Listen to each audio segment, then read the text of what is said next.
You buried it, did you not? The voice cut through the silence of the library like a blade through silk.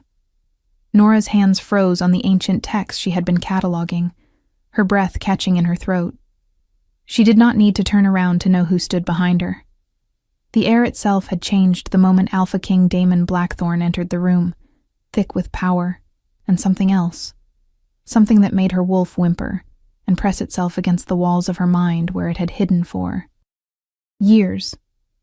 I do not know what you are talking about, Your Majesty. Her voice came out steadier than she felt, but her fingers trembled as she closed the leather-bound book.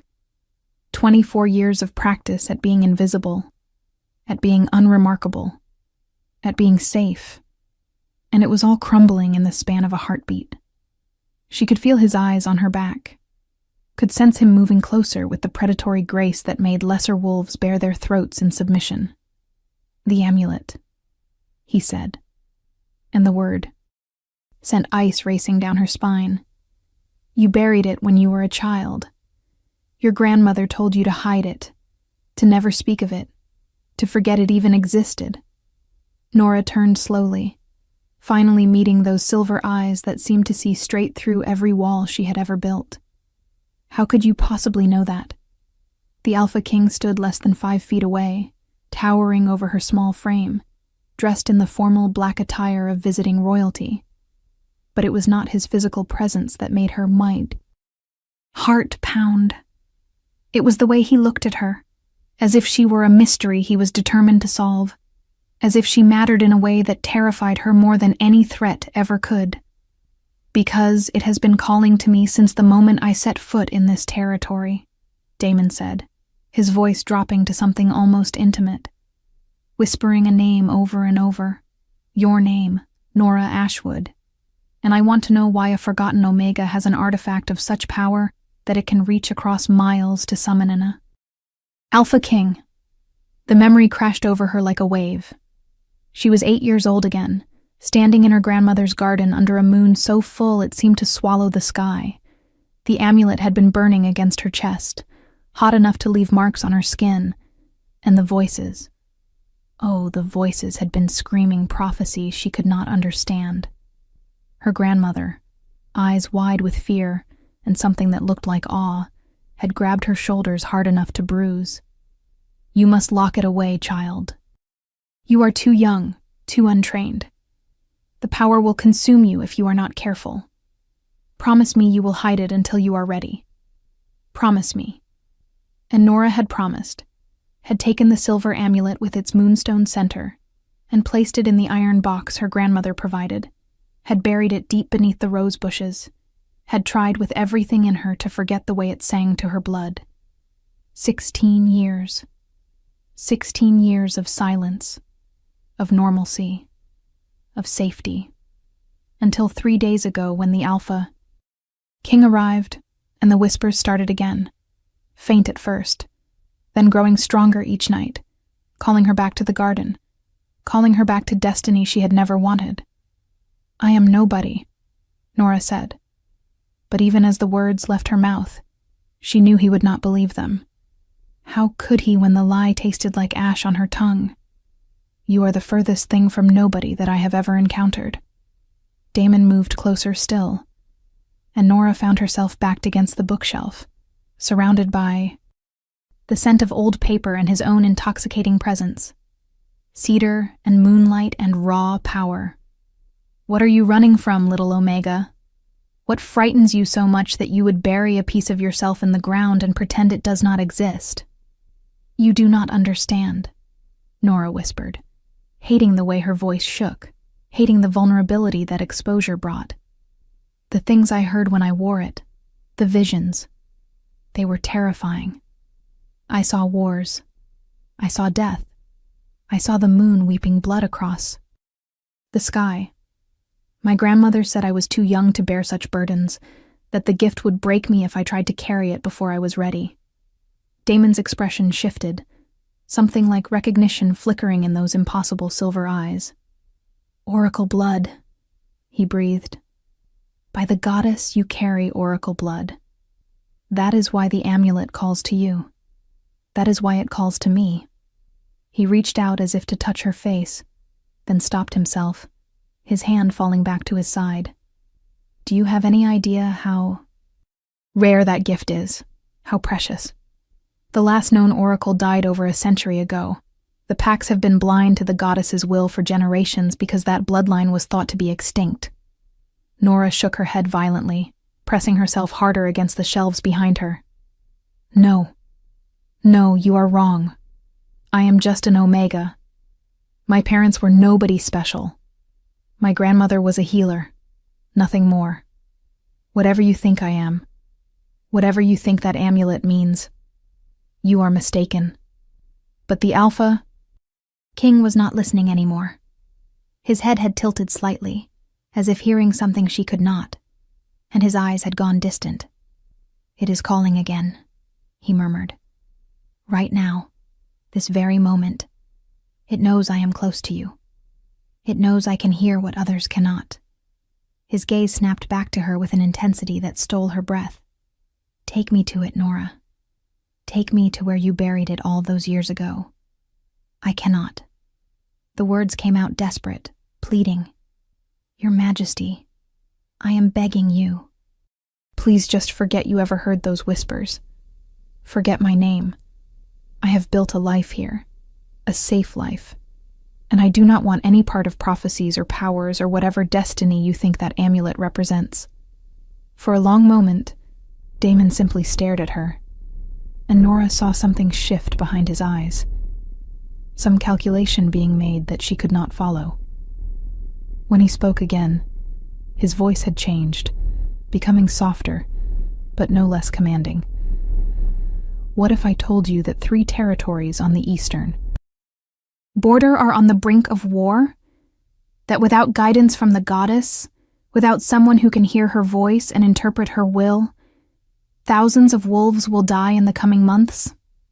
He paused, letting the weight of his words settle over her. What if I told you that I have been searching for any sign of oracle blood for 5 years, ever since my father died and left me a kingdom tearing itself apart? Would you still choose safety over duty? Nora felt tears prick at her eyes, hating him for asking, hating herself for the way her heart responded to the pain in his voice. That is not fair, she said. You cannot put the weight of a war on my shoulders. I did not ask for this gift. I did not ask to be born with blood that hears things others cannot. I just want to be left alone. Fair. Damon's laugh was bitter. There is nothing fair about being king at 28 while watching your people prepare for a conflict that could destroy everything our ancestors built. There is nothing fair about carrying the responsibility for thousands of lives and having no way to know if the decisions you make are right or wrong. But we do not always get to choose our burdens, Nora. Sometimes they choose us. The sound of footsteps in the hallway outside made them both freeze. A moment later, a melodious voice called out, Damon? Darling, are you in here? We are supposed to meet with the council in 20 minutes. Nora watched as the Alpha King's jaw tightened, his entire body going rigid, with tension. Vivian, he said, not taking his eyes off Nora. I will be there momentarily. The door opened, and Lady Vivian Ashcroft swept into the library like she owned it. All elegant curves poured into a deep blue dress that probably cost more than Nora made in a year. Her blonde hair was arranged in an elaborate updo that seemed to defy gravity, and her ice blue eyes swept the room before landing on Nora with the kind of dismissive assessment that made her feel even smaller than usual. Oh, Vivian said, her tone suggesting she had just discovered something unpleasant on the bottom of her shoe. I did not realize you were conducting business with the help. How very democratic of you. Damon's voice turned to steel. Miss Ashwood is not help. She is the chief archivist of this territory, and an invaluable resource for understanding the history and traditions of the Silver Moon Pack. I suggest you show her the respect she deserves.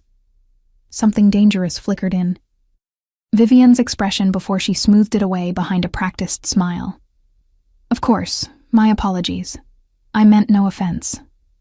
She turned that smile on Nora, and it reminded her of a snake about to strike. You must forgive me, Miss Ashwood. Sometimes I forget that not everyone shares my dedication to propriety and station. I am sure you are very good at whatever it is you do with these dusty old books. If you are enjoying this story, do not forget to leave a like and subscribe to the channel for more emotional stories like this one. Nora felt her face flush, but forced herself to meet Lady Vivian's gaze. I catalog and preserve the written history of our people so that future generations might learn from the past. I find it quite fulfilling work. She was proud of how steady her voice remained, even as she felt the weight of the other woman's disdain pressing down on her. How quaint, Vivian murmured, then turned her attention back to Damon, placing a possessive hand on his arm. We really must go, darling. The council does not like to be kept waiting, and we still need to discuss the final arrangements for the bonding ceremony next month. Mother sent 3 more fabric samples for my dress, and I absolutely must get your opinion on which silver will complement your formal robes best. Nora's heart stuttered in her chest. Bonding ceremony. Next month. Of course, the Alpha King was already promised to someone else.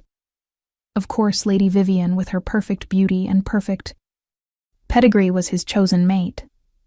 What had she been thinking, letting herself respond to his attention even for a moment?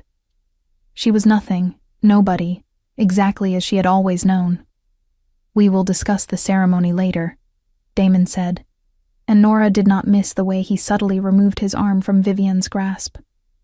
I have business to conclude here first. Vivian's smile turned brittle. What business could possibly be more important than our future together? Damon, people are starting to talk. You have been spending an unusual amount of time away from me since we arrived at this territory.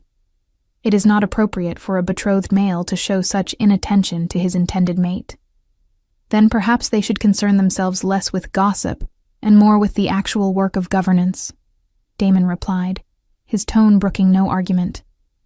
Now, if you would excuse us, Miss Ashwood and I were in the middle of an important discussion about historical artifacts that may have bearing on current territorial disputes. For a moment, Vivian looked like she wanted to argue, but something in Damon's expression must have warned her off. Instead, she turned back to Nora with a smile that did not reach her eyes. Historical artifacts. How fascinating. I do hope you are being helpful to His Majesty, Miss Ashwood. It would be such a shame if he wasted his valuable time on a dead end. The threat in her words was subtle, but unmistakable. Nora nodded, not trusting herself to speak.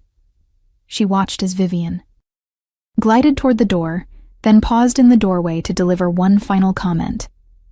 Oh, and Miss Ashwood? That shade of gray is really quite unfortunate on you. You might consider adding a bit of color to your wardrobe. Even Omegas should try to look presentable. Then she was gone, leaving behind only the cloying scent of her perfume and the sharp sting of calculated cruelty. Nora stood frozen, feeling the weight of every insecurity she had ever carried pressing down on her chest. She looked down at her simple gray dress, the one she wore almost every day because it was practical and comfortable and did not draw attention. Suddenly it felt like a uniform of inadequacy, a visible symbol of everything she was not and could never be. Do not, Damon said softly, and when Nora looked up, she found him watching her with an intensity that made her breath catch. Do not let her poison your mind with her venom. Vivian is an expert at finding the exact words that will make someone feel small, and she wields that skill like a weapon against anyone she perceives as a threat. I am hardly a threat to someone like her, Nora said, hating how much she meant it.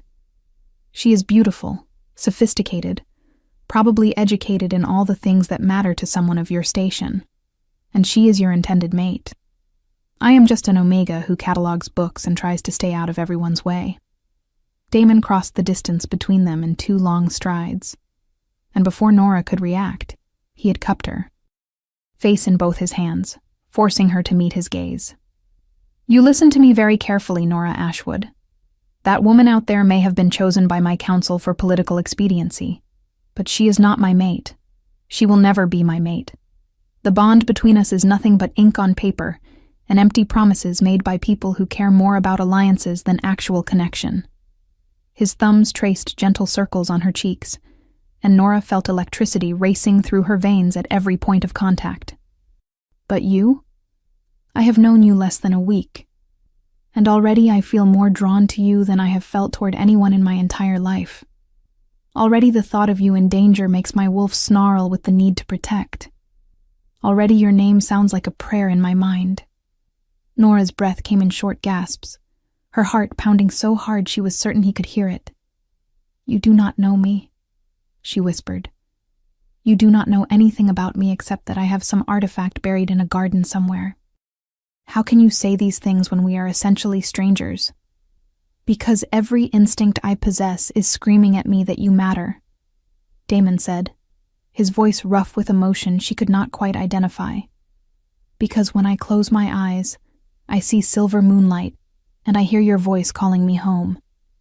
Because my wolf, who has never once responded to Vivian or any other female I have been near, is absolutely certain that you are ours to protect, ours to cherish, ours to claim. He leaned closer, his forehead nearly touching hers. Tell me you do not feel it too. Tell me I am imagining this connection between us, and I will walk away. I will leave you to your books and your safe little life, and I will never bother you again. But if you feel even a fraction of what I feel, if your wolf recognizes mine the way mine recognizes yours, then I am begging you, Nora. Take me to that amulet. Let me help you face whatever you buried all those years ago. Nora closed her eyes, trying to block out the intensity of his gaze, trying to think clearly through the fog of sensation and emotion that his nearness created. But the moment her eyes closed, she saw it. A flash of vision, sudden and vivid. The amulet glowing with silver fire. Blood on snow. A crown made of moonlight and bone. And Damon, standing between her and something dark and terrible, his body a shield against a threat she could not fully see. Her eyes snapped open, and she gasped. What is it? Damon demanded, his hands moving to her shoulders to steady her. What did you see? I do not know, Nora said, and realized with sinking dread that it was true. I have not had a vision since I was 8 years old.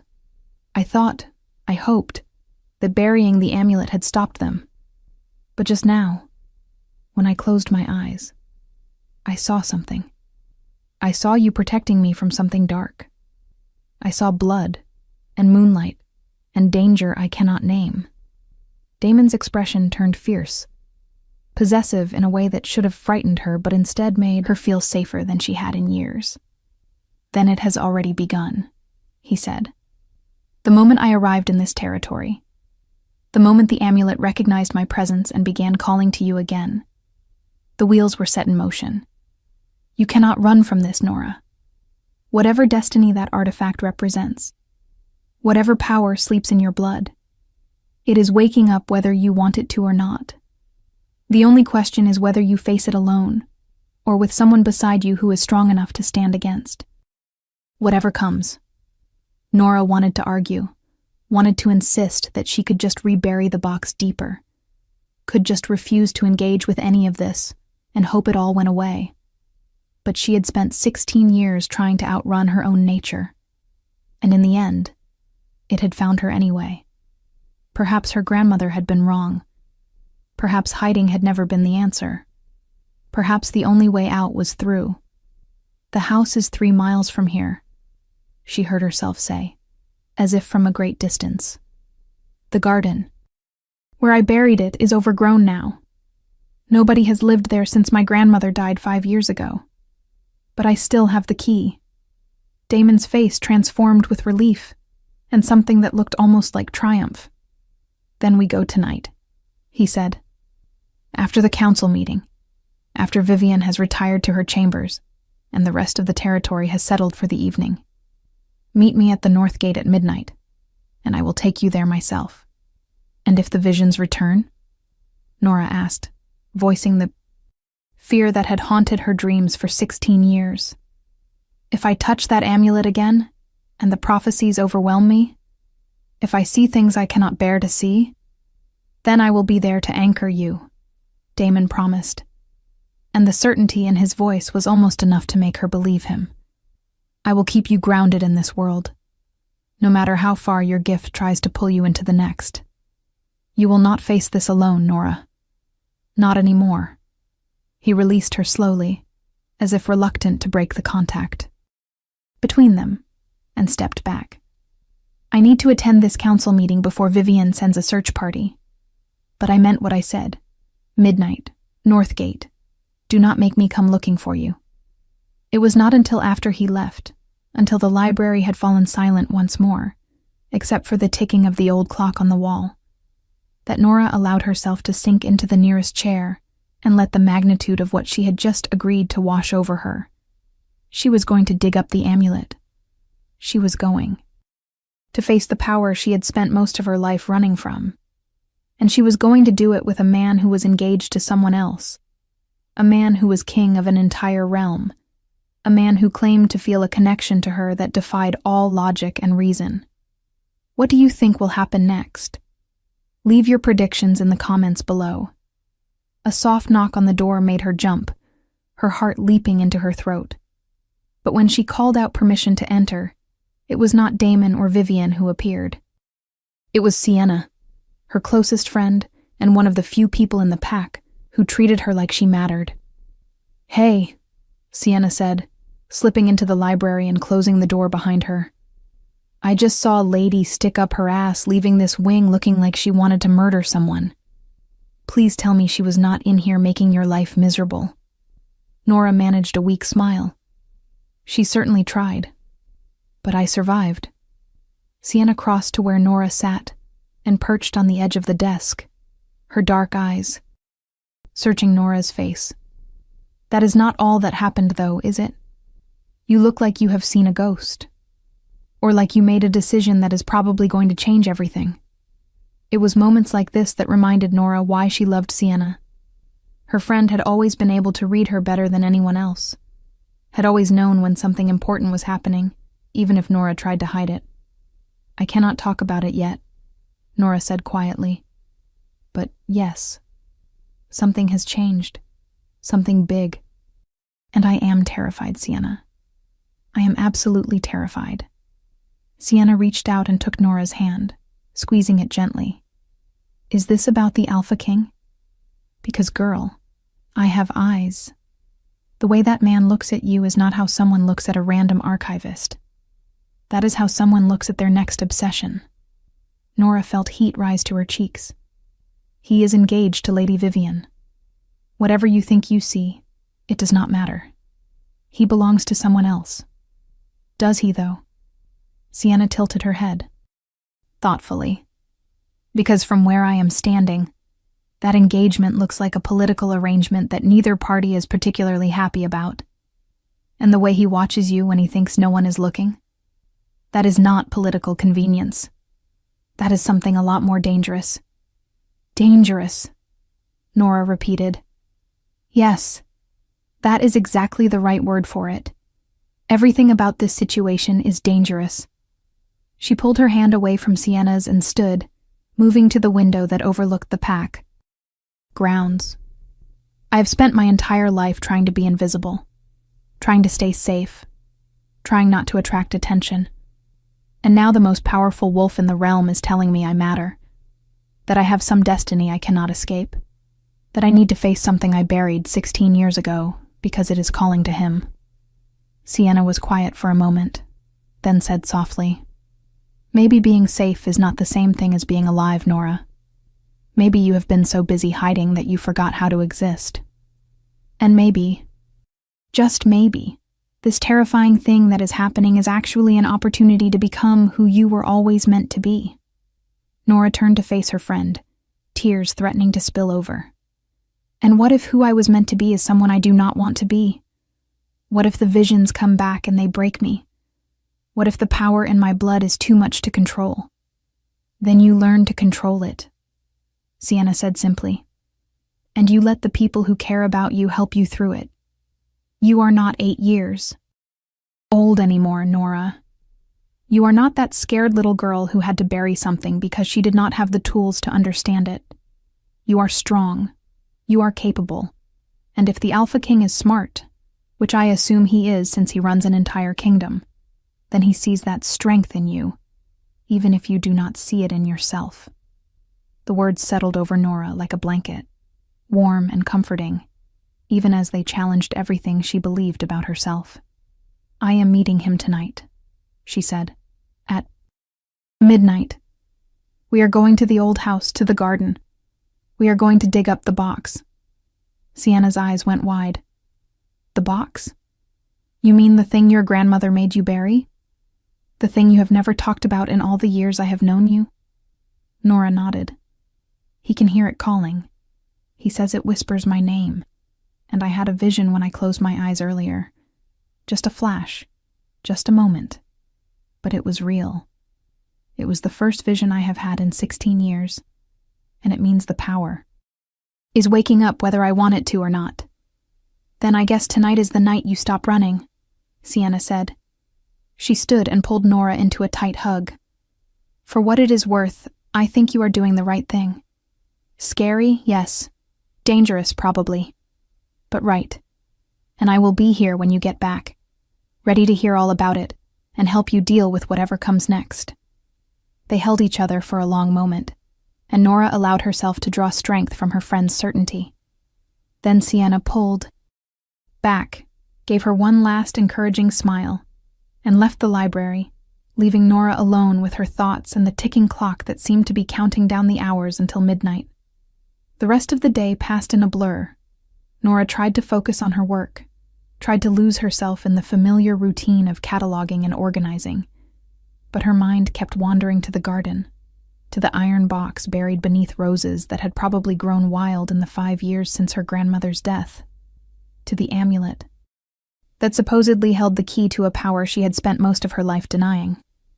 At dinner, she sat in the Omega dining hall with the other lower-ranked pack members, picking at her food and trying not to think about the fact that somewhere in the main house, Damon was sitting beside Vivian, probably being forced to smile and make pleasant conversation while the council discussed wedding plans and political alliances, trying not to think about the way his hands had felt on her face, the way his voice had dropped to something almost reverent when he said her name. She was in dangerous territory, and she knew it. Falling for the Alpha King was not just foolish. It was potentially catastrophic. But her heart did not seem to care about logic or consequences. Her heart only knew that when Damon looked at her, she felt seen in a way she had never felt seen before. At 11:30, Nora slipped out of her small room in the Omega quarters and made her way through the silent pack house toward the north gate. The moon was 3/4 full, bright enough to light her path, but not so bright that she felt exposed. She had changed into dark pants and a long-sleeved shirt, practical clothing for digging in a garden and facing whatever came next. Her heart pounded in her chest with every step, but she did not turn back. She had made her choice. Now she would see it through. Damon was already waiting when she arrived, leaning against the gatepost with his arms crossed over his chest. He had changed out of his formal attire into dark jeans and a black shirt that made him look less like a king and more like a warrior. When he saw her approaching, something in his expression softened. "You came," he said, and there was relief in his voice. "I was not entirely certain you would." "Neither was I," Nora admitted. "I almost turned back 3 times. But you were right. I cannot keep running from this. If the visions are returning, if the power is waking up, then I need to face it, before it consumes me." Damon pushed off from the gate and closed the distance between them, reaching out to take her hand. The contact sent electricity racing up her arm, and she saw from the way his eyes darkened that he felt it too. "Whatever we find tonight," he said, "whatever happens when you touch that amulet again, I need you to trust me. Can you do that? Can you trust me to keep you safe even if everything else goes wrong?"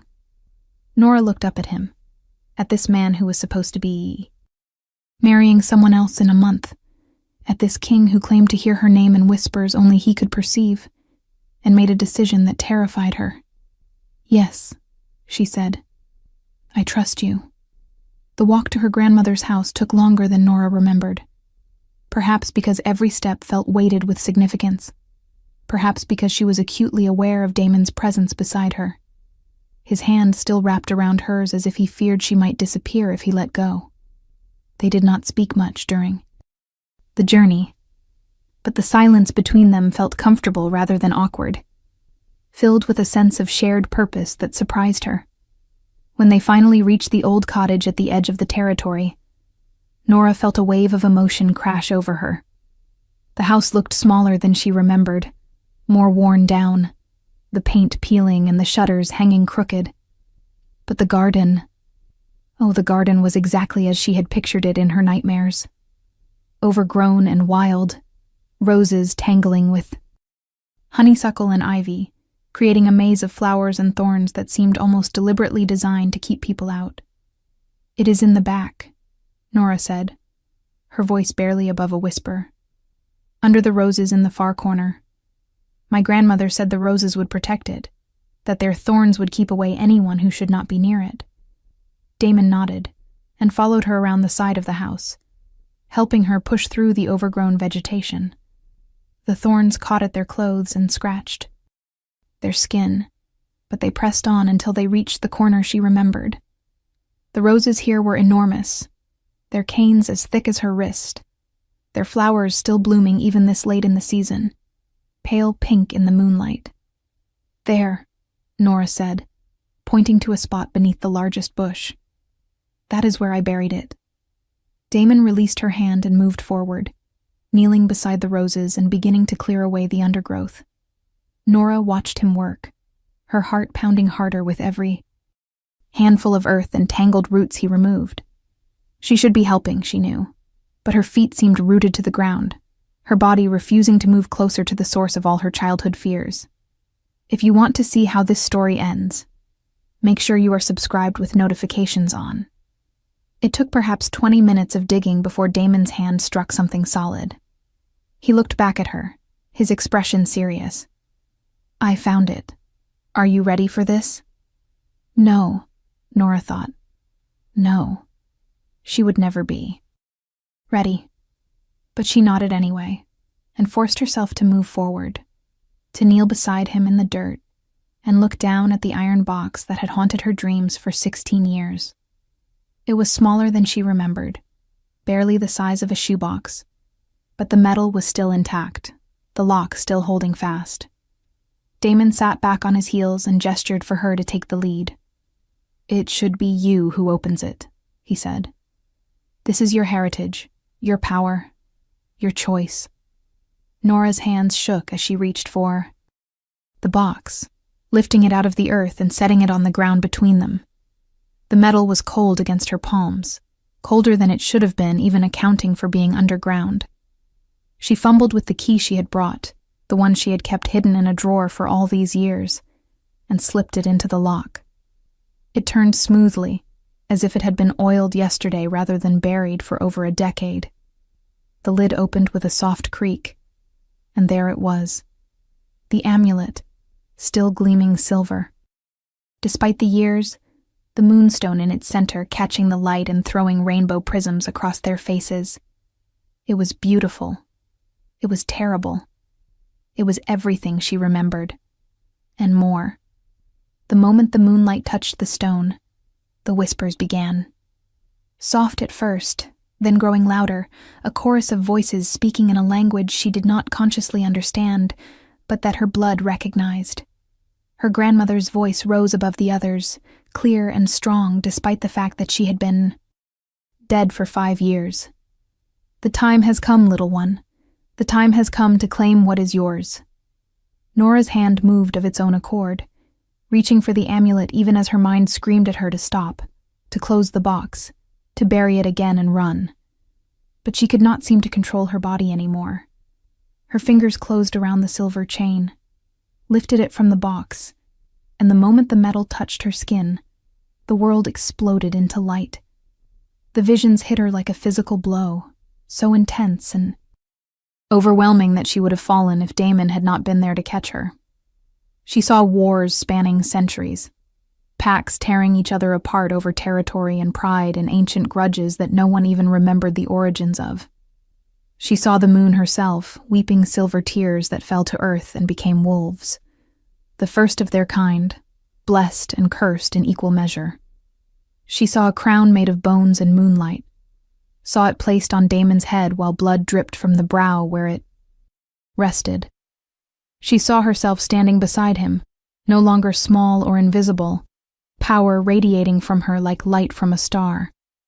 She saw children with her eyes and his smile, saw a future that could be if they were brave enough to fight for it. But she also saw darkness, a shadow moving through the packs, corrupting from within, turning wolves against each other with whispers and lies and carefully planted seeds of dissent.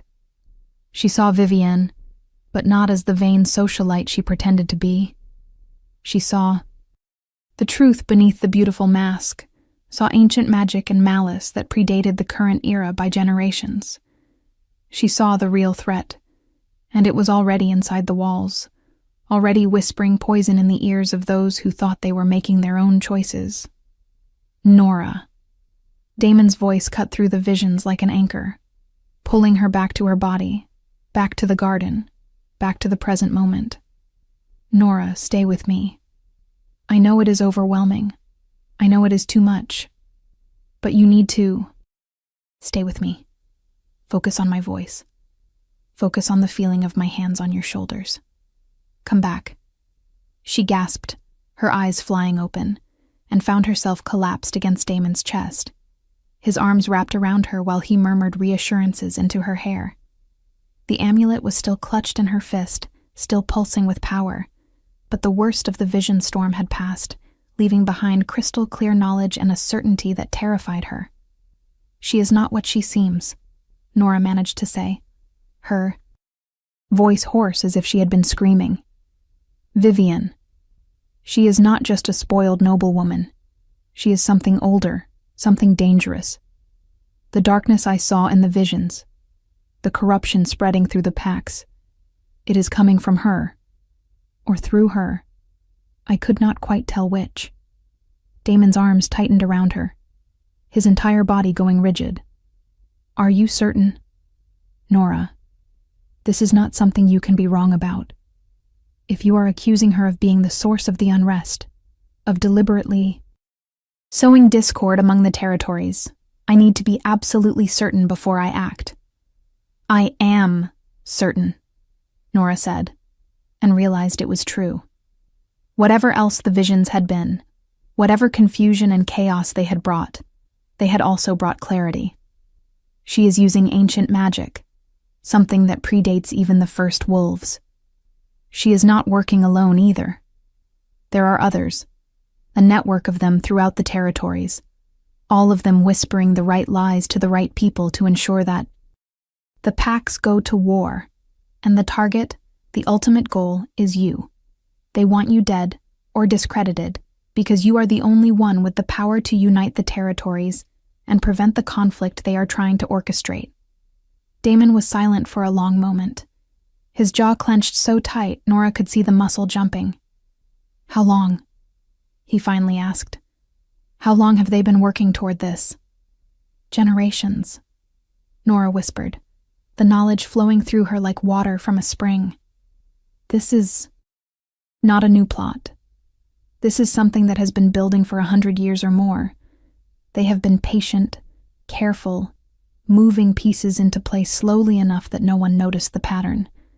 And Vivienne, or whatever is wearing Vivienne's face, is the current manifestation of that patience.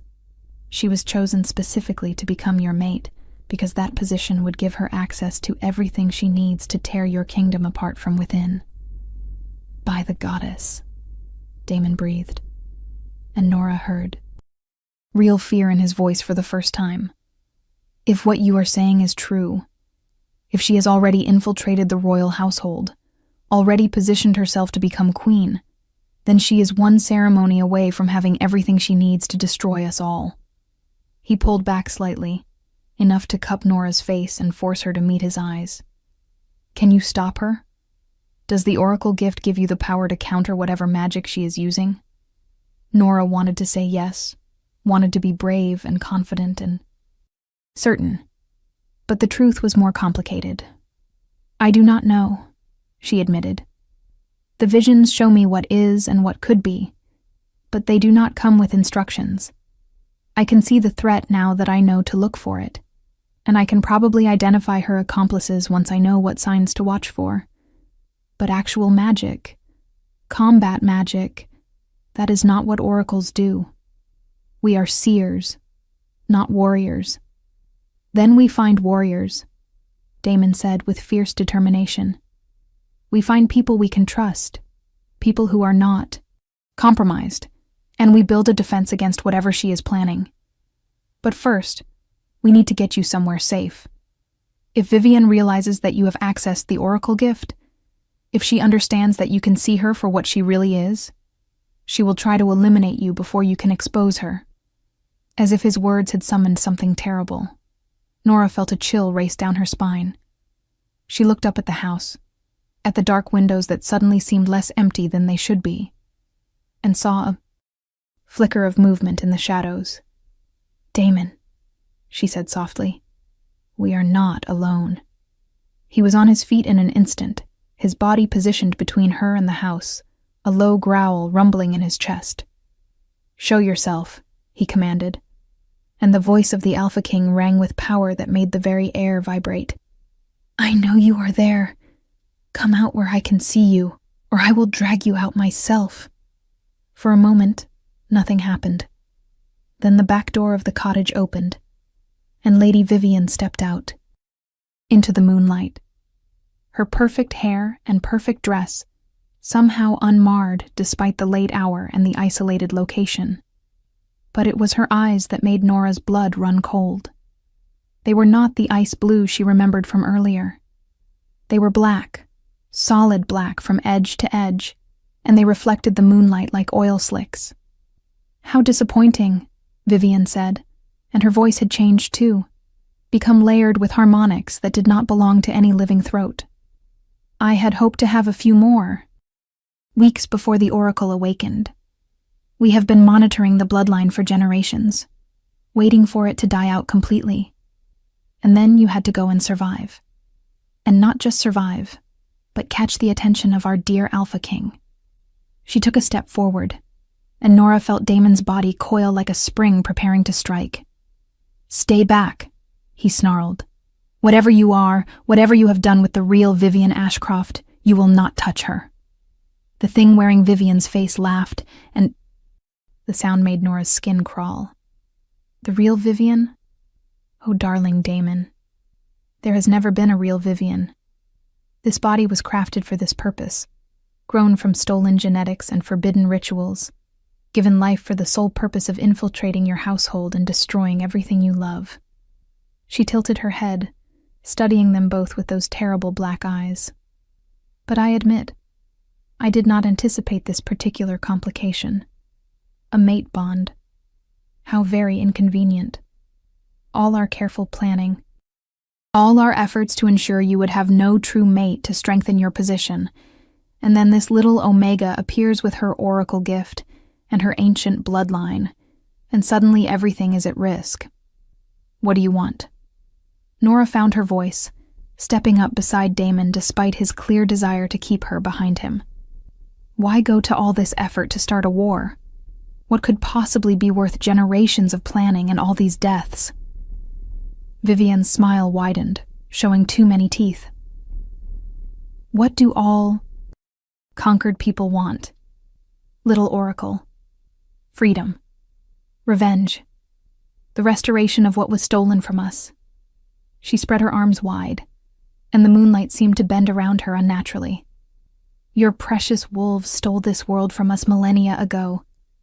We who were here first, we who walked between realms and spoke with gods, we were pushed aside, diminished, nearly destroyed by the rise of the shapeshifters. But we did not die. We simply waited. We learned patience. We learned how to hide in plain sight, how to wear the faces of our enemies. how to turn their own strengths into weaknesses. Damon's growl intensified. "The Fae," he said, recognition dawning in his voice. "You are what remains of the old Fae, the ones from the legends. But those legends say your kind was banished, locked behind the veil after the Great War. How did you get through? The veil is not as impenetrable as your ancestors believed," Vivian purred. "Especially when you have centuries to find the cracks, to widen them slowly, to slip through one by one, and build your army in secret. We have been here for longer than you know, wearing the faces of your nobles, your advisors, your lovers. And now, finally, we have the pieces in place to reclaim what should have always been ours." She took another step forward, and Nora saw shadows begin to gather around her, coalescing into forms that hurt to look at directly. "The question is, what will you do about it, Alpha King? Will you try to fight me here, now, and risk the Oracle's life in the process? Or will you run back to your castle and try to warn your people, giving me time to complete the ritual that will tear open the veil completely and allow the rest of my kin to flood into this world?" It was a trap, Nora realized with sudden clarity. Either choice played into Vivian's hands. If they fought here, Nora could be hurt or killed in the crossfire, eliminating the only person who could identify the other Fae infiltrators.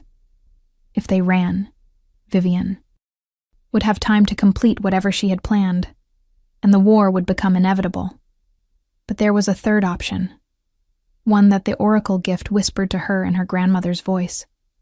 "The amulet," Nora said softly, looking down at the silver pendant still clutched in her hand. "It is not just a focus for visions. It is a key to the old magic, the magic that predates both wolves and Fae. My grandmother's grandmother was the last high priestess of the moon goddess, and this was her tool of office. If I can remember how to use it, I can close the cracks in the veil, seal them so thoroughly that nothing can pass through again for another 1,000 years." Vivian's confident expression flickered, just for a moment, and Nora knew she had found the weak point in the Fae's plan. "You do not know how," Vivian said, but there was uncertainty in her voice now. "You barely understand your own gift. You certainly cannot wield High Priestess magic without training, without years of study and preparation. You would burn yourself out trying and accomplish nothing but your own destruction." "Maybe," Nora agreed. "Or maybe the gift comes with its own instructions when the need is great enough. Maybe my blood remembers even if my mind does not." She closed her eyes and wrapped both hands around the amulet, feeling it pulse against her palms like a second heartbeat. "There is only one way to find out." "Nora, no," Damon said, his voice raw with fear. "You do not know what that will do to you. The visions were overwhelming enough. Trying to channel actual magic through an untrained body could kill you. And letting her complete the ritual will kill thousands," Nora replied, opening her eyes to meet his gaze. "I know you want to protect me. I know every instinct you have is screaming at you to get me away from danger. But this is what I was born for, Damon. This is why the bloodline survived when it should have died out. This is why the amulet called to you when you came here. Because we were meant to find each other. Because together we have a chance to stop this before it starts." She saw the war playing out across his face, the king's duty battling with the mate's need to keep her safe. Then something in his expression shifted, hardened into resolve. "Together," he said. "If you are going to do this, we do it together. I do not know how. I do not know if it is even possible. But if you need power to channel, then take mine. Use the mate bond. Use whatever connection we have built over these few days. I trust you, Nora. I trust you with my life, with my kingdom, with my heart." Tears stung Nora's eyes, but she blinked them back. There would be time for emotion later, if they survived. Right now, she needed to focus. She reached out with her free hand, and Damon took it immediately, his grip strong and steady and exactly what she needed. "This is very touching," Vivian said, her voice dripping with sarcasm. "But it changes nothing. You cannot stop what is already in motion, little oracle. The ritual is already 3/4 complete. By dawn tomorrow, the veil will fall, and your precious wolf kingdoms will burn." "Then I guess we better work fast," Nora said, and pressed the amulet against her chest, right over her heart. The power that flooded through her was beyond anything she had experienced in the visions. This was not just seeing, this was being. She felt herself expand, felt her consciousness stretch beyond the boundaries of her body to encompass the garden, the territory, the entire network of ley lines and ancient magic that crisscrossed the wolflands like veins carrying blood. She felt Damon beside her, his presence a golden anchor that kept her from flying apart, his strength flowing into her through the bond they had forged. And she felt the veil itself, that ancient barrier between worlds that had been erected by the combined sacrifice of hundreds of wolves and other supernatural beings who had recognized the threat the Fae posed. It was damaged, just as Vivian had said, riddled with cracks and weak points that leaked power like wounds that had never properly healed. But the structure was still intact, the fundamental magic still holding. It just needed someone who could see the pattern, who could understand the original weaving well enough to repair it. Someone like an oracle descended from the high priestess who had helped create it in the first place. Nora's grandmother's voice rose in her mind, strong and clear and full of love. "You were always meant for this, child. Every vision I ever helped you suppress, every power I taught you to fear, it was all preparation for this moment. The gift is not a burden. It is a responsibility. It is a choice to stand between the innocent and the darkness, to be the shield when no one else can be. And you are strong enough. You have always been strong enough. Now prove it." With a thought that was more feeling than words, Nora reached out to the damaged veil and began to weave. She pulled power from the amulet, from Damon, from the moon above and the earth below, from her own blood that remembered the ancient songs. She found the cracks and sealed them, found the weak points and reinforced them, found the places where Fae magic had corrupted the original structure and burned it away with silver fire. Vivian screamed, a sound of rage and disbelief and pain that echoed across multiple dimensions. "No, you cannot do this. We have worked for centuries. We have sacrificed everything. You are just one girl, one untrained, insignificant girl." "She is not insignificant." Damon's voice cut through the chaos, ringing with absolute conviction. "She is my mate. She is the oracle. She is the strongest person I have ever met, and she is going to stop you." Nora felt the final crack seal, felt the veil strengthen and solidify into something that would hold for millennia to come, and with the last of the power flowing through her, she did one more thing. She reached through the veil to where Vivian's true essence was tethered and severed the connection. The thing wearing Vivian's face collapsed like a puppet with cut strings, the black fading from its eyes as the artificial construct lost the power sustaining it. Within seconds, there was nothing left but empty clothes and a faint smell of ozone, as if a storm had passed through.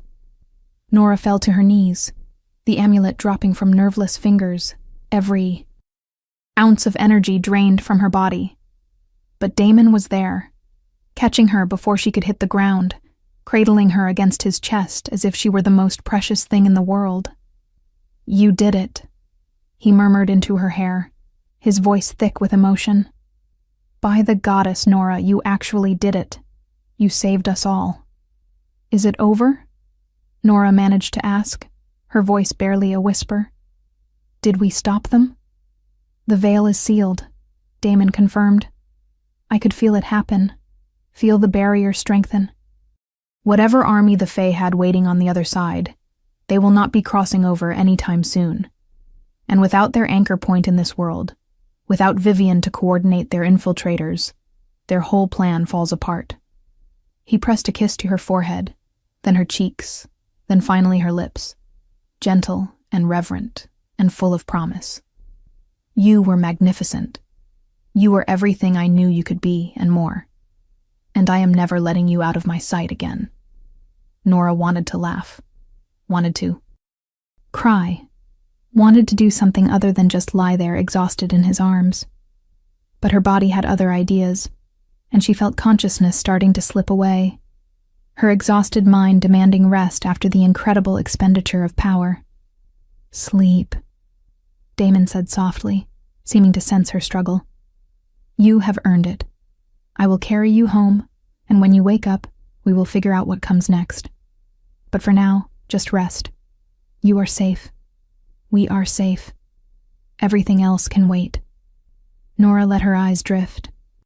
Closed, trusting him completely, trusting the bond between them that felt as real and solid as anything she had ever known. Her last conscious thought was that she had spent 16 years trying to be invisible, trying to be safe, trying to avoid the destiny that had been calling her name. And in the end, embracing that destiny had led her to the one person in the world who saw her, truly saw her, and loved what he found. The next few days passed in a blur of activity and revelation. Nora woke in the Alpha King's personal quarters, which caused a scandal that Damon completely ignored, and spent her recovery time learning to control the oracle gift that no longer frightened her. With the amulet as a focus, and Damon as an anchor, she found she could access the visions at will, rather than being overwhelmed by them, could sift through the information they provided, and extract what was useful without losing herself in the process. Together, they identified 17 other Fae infiltrators, scattered throughout the territories, nobles and advisors who had been slowly poisoning the relationships between packs for years. One by one, they were exposed and neutralized, their connections to the Fae severed by the newly strengthened veil. The threat of war evaporated almost overnight, as the wolves who had been most vocal about conflict found their anger cooling, their certainty wavering, as if waking from a particularly vivid dream. The political fallout from the dissolution of Damon's engagement to the false Vivian was surprisingly minimal. Most of the council seemed more relieved than upset that they would not be allying with what turned out to be an ancient enemy wearing a beautiful mask. And when Damon announced that he had found his true mate, that the Oracle bloodline had been rediscovered and that Nora Ashwood would be his queen, the response was overwhelmingly positive. Apparently, having a ruler who could literally see the future and its consequences was considered a significant upgrade from one chosen merely for political convenience. Sienna cried when Nora told her everything that had happened, then immediately started planning what she insisted would be the most epic royal wedding in werewolf history. Nora tried to protest that simple would be fine, that she did not need all the pomp and ceremony, but her friend was having none of it. You spent your whole life being invisible, Sienna said firmly. Now you get to be celebrated. Deal with it. The formal claiming ceremony took place on the next full moon, under skies so clear it seemed the goddess herself was watching. Nora stood in the sacred circle wearing a gown of silver and white, the amulet resting against her collarbone where it would stay for the rest of her life, and pledged herself to the Alpha King, who had heard her name in whispers and refused to let her hide. When Damon bit into the junction of her neck and shoulder, marking her as his mate for all the world to see, Nora felt the bond between them solidify into something unbreakable, felt her wolf finally emerge from the shadows, where it had been hiding, and press itself against his in perfect unity. And when she bit him in return, claiming him just as thoroughly as he had claimed her, she heard the goddess's voice clear as a bell in her mind, full of approval and joy. Well done, daughter. Well done. The reception lasted well into the night, with wolves from every territory in the kingdom coming to pay their ouds. Respects to the new queen, and to celebrate the end of a threat they had not even known they faced. Nora accepted their congratulations with grace that surprised her. No longer the shy Omega who had hidden in libraries, but not quite ready to be comfortable with all this attention either. She was still learning who she was now, who she was meant to become, but she no longer feared the process. As the moon climbed higher in the sky, and the celebration showed no signs of slowing, Damon pulled her aside onto a balcony that overlooked the pack grounds, giving them a moment of relative privacy. "Are you all right?" he asked, tucking a strand of hair behind her ear. "I know this is a lot to process. A week ago, you were cataloging books and trying to stay invisible.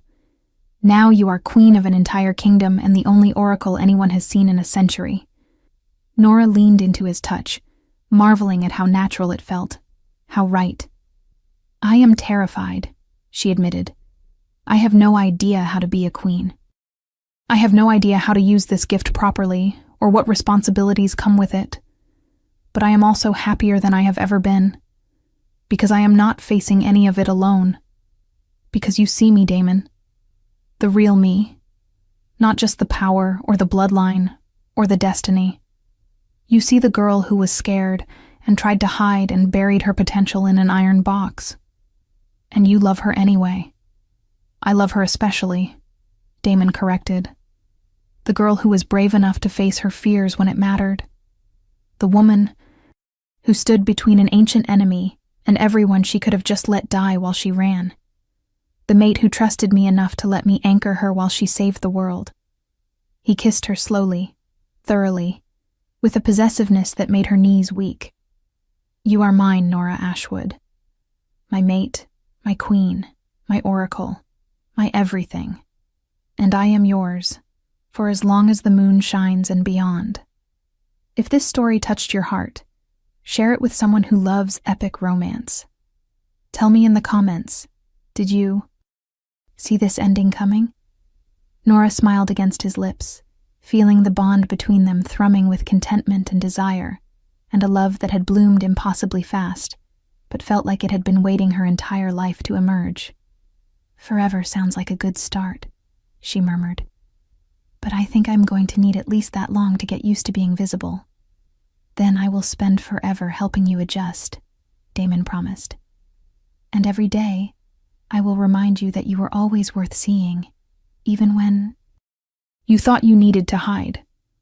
The world is better with you in it, Nora. My world is better with you in it. Never doubt that." They stood together under the full moon, the Alpha King and his Oracle Queen, while behind them the celebration continued, and ahead of them, a future stretched out full of possibility and promise. Nora had spent most of her life running from a destiny she feared would consume her. Instead, she had found that embracing it had led her home. Not to a place, but to a person. To a bond that transcended politics and prophecy and ancient magic. To a love that saw her at her weakest and most powerful and valued both equally.